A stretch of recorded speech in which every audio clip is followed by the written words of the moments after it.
High blood pressure, diabetes, and heart disease are all associated with the rapidly growing epidemic of childhood obesity. And sadly, this is a major issue that many children are faced with today. But who's to blame for these health issues? And many would say that it's advertisers alone or parents alone, but I would argue that it takes a whole village to raise a child. So my argument is that it's actually both, and there's not just one party to blame for the health issues. For example, an August 2003 lawsuit filed by the parents of two teenage girls claimed that McDonald's was deceptive regarding the products of their food, and should therefore be responsible for the girls' health issues, which included obesity, diabetes, blood pressure, and heart disease. Although Judge Robert C. Ruled in favor of McDonald's, stating that the plaintiffs failed to show that the products consumed were actually dangerous in any way that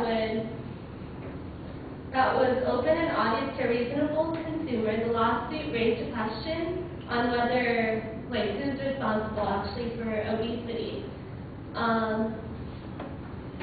And I also have quoted material from,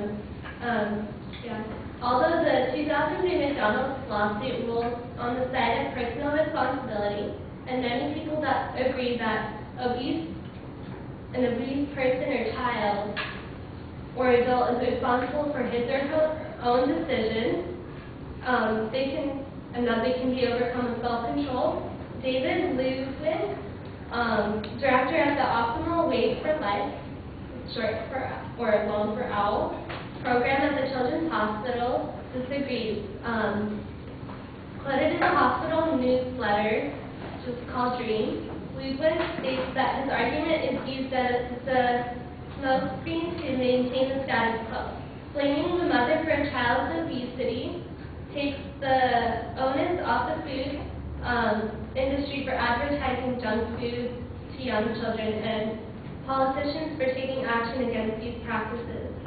Any other epidemic would be at question. They would seek to maximize both personal and social responsibility. So it's not just the advertisers that are advertising these things for children, and it's not just the parents not taking responsibility.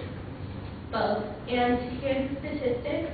According to Amy Moon's article, A Culture Obsessed with Fitness propagates misconceptions about obesity. About 15% of children and adolescents are now overweight, a percentage that has been more than doubled since the 1950s.